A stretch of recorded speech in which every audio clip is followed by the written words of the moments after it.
Hello, welcome to Mythmakers, the podcast for fantasy creatives and fantasy fans.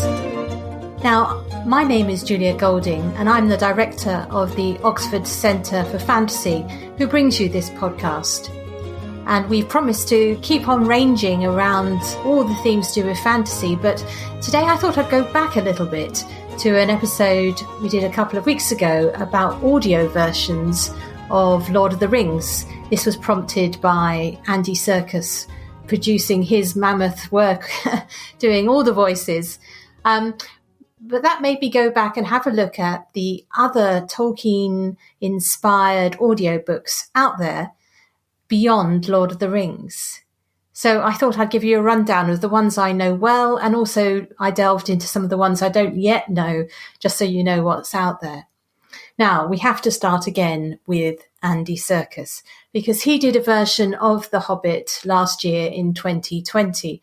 Now, I think I remember him doing this as a lockdown project, where he was doing like a reading, a sort of sponsored reading. But clearly, I think he must have then gone into the studio and done it under slightly more, less pressurized circumstances. It's very much as you expect if you have listened to his Lord of the Rings reading. You get a very pleasant romp through The Hobbit. It's a more, what I would say, more of an avuncular tone than Lord of the Rings, which is inspired by the fact that the narrator is more present in The Hobbit than he is in Lord of the Rings. It has a bedtime story feel. But you also get the performance aspect with Andy Serkis. Watch out for the riddle game with Bilbo and Gollum, of course. That must be the set piece that everyone wants to listen to. I think when I'm listening to it, what always comes into mind are the films, because very often he hits exactly the same cadence on a piece of dialogue which has made it into the script, channeling the actor who originally played it. Now, that's absolutely fine and to be expected because, of course, he was one of the assistant directors on the films. But, of course, it does then bring to your mind images from the film. And if that's the experience you want, as close to the Peter Jackson films as possible, then obviously this is the version to go for. But you do have a couple of other easily available options if you're going through the Audible route for buying your audiobooks. And that is, going backwards in time, 2005 Martin Shaw's version. This is a straightforward reading from an actor who's very well known here in the UK. He was someone I had a crush on when I was little because he was part of the Professionals, which was like a cop drama program at the time. But he's then gone on to do many roles on television in particular. When I was listening to the sample, I found the sound quality wasn't that great. That might just have been the link I clicked on. But if you are going to try that one, do just double check that the sound quality is what you expected. For me, it seemed a little bit muffled. And then going back before that, there's dear old Robert Ingles, the 1991 production. Love this. It's the one that I think I could listen to again and again because it feels like Tolkien is reading to you. Very fond of the way he delivers it. And I can listen to this without thinking about the film, so it has that advantage. But I also wanted to tell you about yet another version, which is the Hobbit dramatised version from the BBC. Now, this is actually the one my own children listened to in their bedrooms when they were little as like bedtime story tapes. And I was surprised when I looked it up that the date on this is 1968, which predates me. And I think now I know that. I can sort of sense it in the production because you've got the BBC Radiophonic Workshop doing some music in the background and putting some of the voices through synthesizers. Acquired taste, maybe. It's fun, but it's got a very jokey film, more like almost a cartoon version of The Hobbit. It's abridged to 3 3/4 hours, which might help if you're playing this for younger listeners.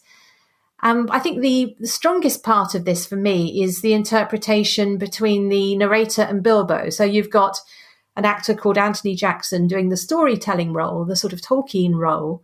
And then amusingly, you've got bursting in and disagreeing or laughing or chuckling or even sort of gainsaying the character playing Bilbo, who is an actor called Paul Daneman. Another thing that I've thought was noticeable about this is the casting of Gandalf by an actor called Heron Carvick. And it shows that we are before the Michael Hordern or the Ian McKellen versions, in that he sounds more like a character, more like an Elrond character, younger and somehow slightly more sinister, in fact, more poised to him.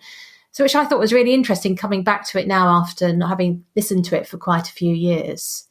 So definitely worth a listen, just to see what 1968 made of The Hobbit. And it still stands up today, I think, as a listen. Okay, so moving on from The Hobbit, let's go to the next big book that you might want to listen to. And this is The Silmarillion. Now, the best game in town is Martin Shaw's reading. And I think this might possibly be my favourite of all the audio versions out there of everything. It's extremely well presented. It's got nice breaks in between the different books. Martin Shaw does a very steady and listenable reading. And it also helped me, who, Silmarillion wasn't the book I would rush to, but listening to it, I suddenly realised how the prose worked, that it is really written to be read out. I really love this, and I dip back into it again and again. So definitely put that on your wish list if you want to get to grips with the Silmarillion, particularly if it's always been a book that you've been a bit scared of or had trouble with. Right, so the next big one, going on from there, is The Unfinished Tales. Now, this has only just come out in 2021, and you get almost 22 hours of listening, and this is what I'm currently listening to at the moment. What's delightful about this collection of the manuscripts edited by Christopher Tolkien is they've done it as a two-hander between the father and son actor team, Samuel and Timothy West. So you get Timothy West saying the editorial parts and Samuel West telling the story. So it makes it very clear, gets over the problem of what to do with footnotes. I love this. I really think it's worth a listen. So, for example, in this, you've got things in there like the story of Turin, and there you've got wonderful descriptions of the journey to the sea, which really brings alive the beauty of the landscape that Tolkien is evoking there. So definitely one to look up. It sort of makes the Unfinished Tales feel quite finished, actually. They're lovely, lovely stories. So just to reiterate, I think this is really worth your time,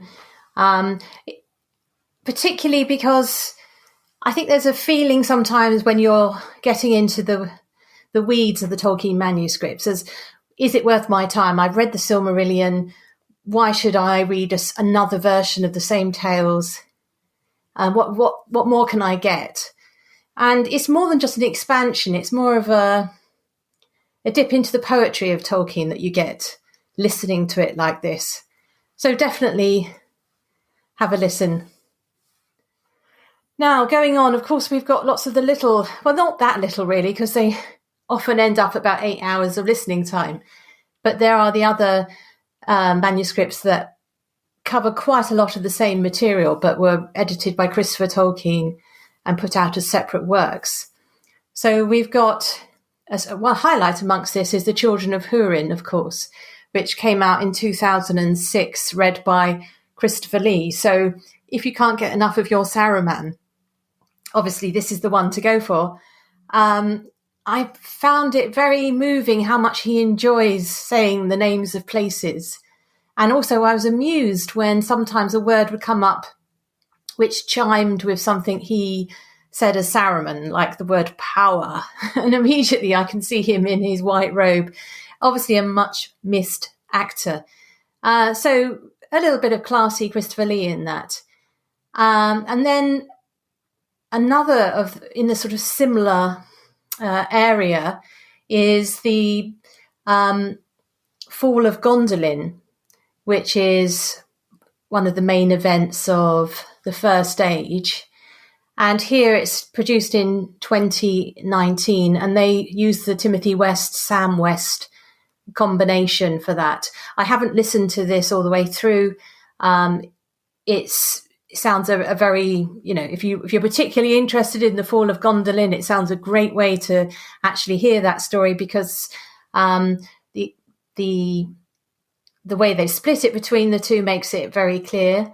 But it does look as though there is quite a lot of editorial comment, so it becomes an audiobook about the process of editing manuscripts.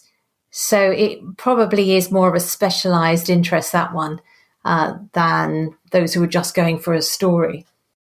And again, another of these First Stage stories is Beren and Luthien, which is, of course, a central story for Tolkien. He had the name Beren and Luthien on his tombstone with his wife Edith, so it's their story in a sense, a love story.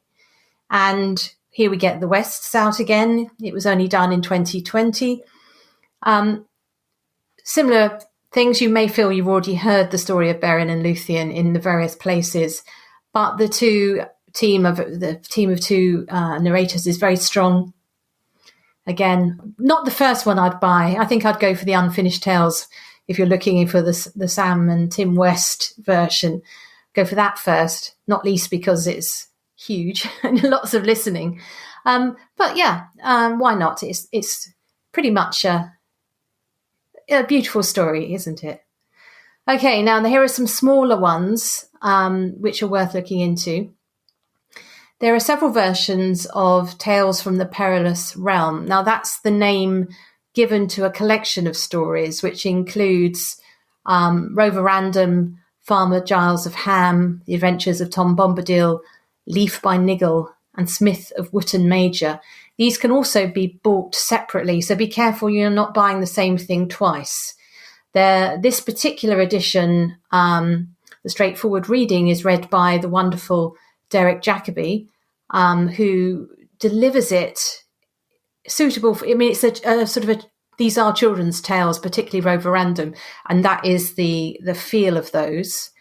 Though, of course, actually, Leaf by Niggle is much more of a philosophic work. It's about a man's creativity and the exquisiteness with which he draws a single leaf and trying to put all the beauty into that. So it's a very amazing essay, sort of story essay written by Tolkien.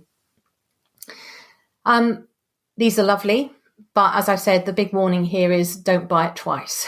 So you can buy the collection where you get them all, and then you wouldn't need to go and buy the separate titles.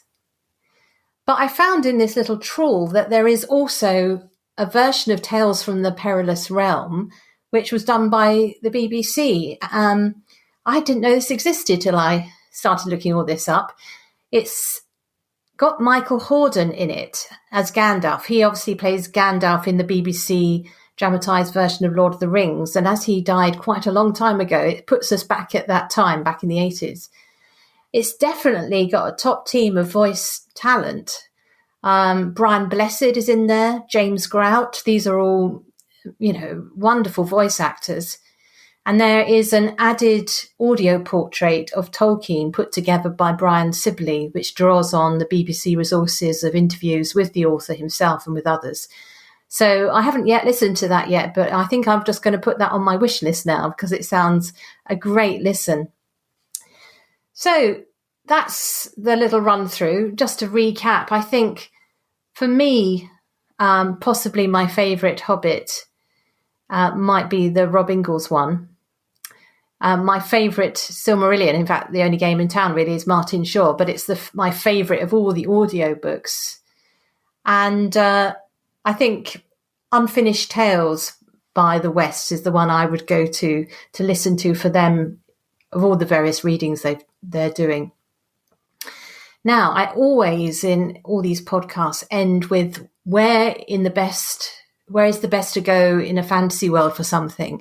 And we've done forests and inns and places to be ill, places to be a woman.